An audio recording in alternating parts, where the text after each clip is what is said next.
Greetings, everyone, and welcome to this week's edition of the Weekly Challenges Guide. And for those new to this, the Weekly Challenges are a series of 5 races specially put together for that week. These consist of 4 regular races that can already be found in the game, with a 5th one specifically made for that week, usually known as the special event.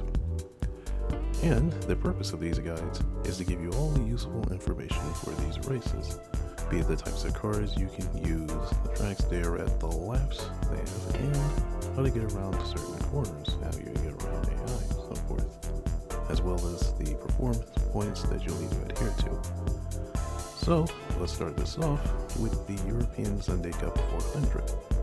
And as you can see in the title there, this means that this is a Sunday Cup specifically for European cars that meet the 400 performance point index.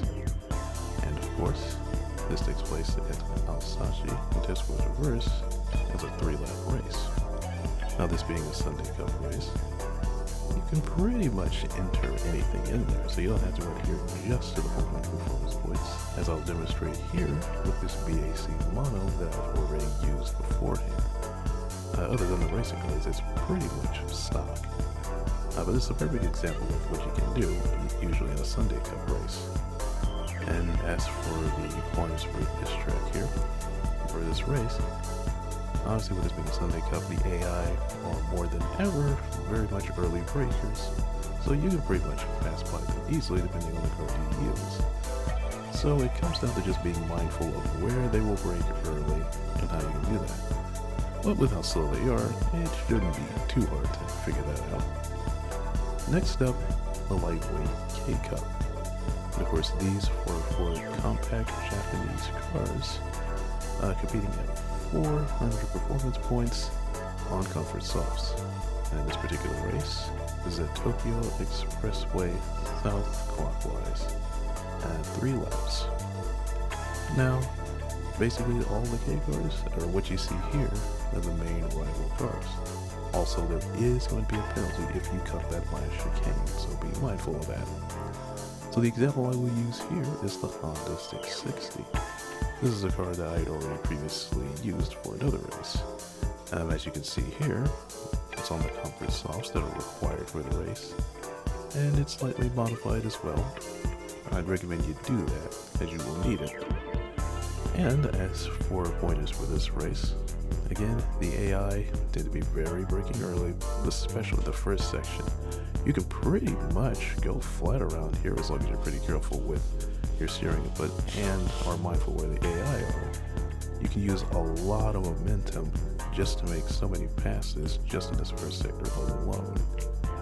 So be mindful of where the AI are at all times for that sector, as well as that chicane.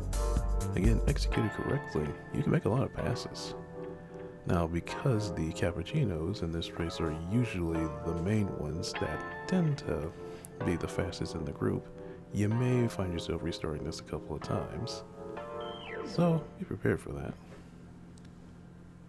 Next is the Ferrari Circuit Challenge. Now, with this particular race, basically, as implied, Ferrari models only, about 700 performance points. And as long as you have those, you're good to go. Any tires, any setups, you can do that. This is a 5-lap race around the Circuit de Barcelona Catalunya GP layout.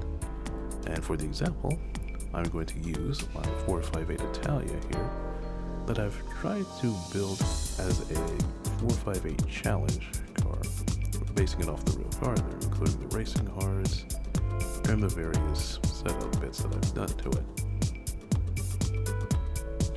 And of course, for the pointers going into this race here, turns 1 and 2, very much third, maybe second gear corners there.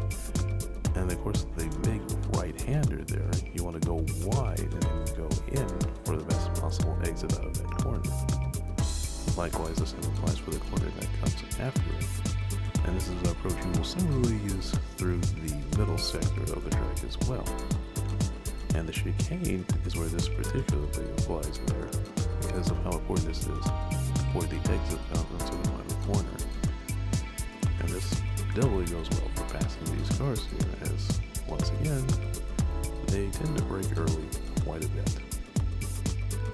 Next up is the Nissan GT-R Cup. And, as you can see in the name there, it pretty much means any model of Nissan GT-R, from the R31 to the R35. And that includes even the safety car as well. This will take place 4 laps around Tokyo Expressway East clockwise layout. For this example, I'm going to use this Nissan GT-R in this mode here, but I've done some slight modifications to reach that 700 performance points, and even throwing some racing motors here just for good measure. But this is an example of what you can do. And as for pointers around here, this one is a lot faster of a layout than the previous one used for the K-Cup. A lot of sweepers there, and you'll find yourself in 4th gear much of the time because of the way a lot of these corners are either cambered and they're narrow. And you have to be very precise with how you get on the brakes and how you steer into these corners there. You brake too hard while turning, you'll lose the back end very easily. So you want to be very careful about braking straight and gently getting on the gas. And finally, the special event, which is the World Group C Racing Championship. So this is the second race using that combo there. For this week, it's a 10-lap race at Watkins Glen, the long circuit here, so that includes the boot. And for this particular example, I'm going to pull out this Porsche 962C using this Momo livery from IMSA 1992. Now, you can use the Group C cars that you see here, but you can also use the other cars as well. I just would personally recommend using these there, since these tend to be some of the most powerful cars out of the Group 1 category. And of course, you can also go on racing softs too, if that helps. And as for pointers over here, on this race, Watkins Glen tends to be a very fast circuit here. So, be prepared to do a lot of stopping, but also carrying a lot of momentum. Now, in these particular cars there, you can very easily sail through a lot of these corners. The chicane in particular, 3rd gear, you bounce the throttle just right, and you can pretty much have a good exit. And likewise, the same goes for the carousel. Just leave that in 3rd gear and accelerate just at the right point. And then the final corners there are another important bit, not just for overtaking, but having some of the best lines possible.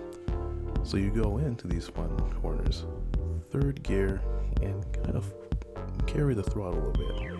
And then coming into the final portion of the right-hander here, hug that line, and then exit out very carefully onto the straight. So that is it for this week's Weekly Challenges Guide. Hope you find this helpful, whether you have just come back to the game or whether you're new to it.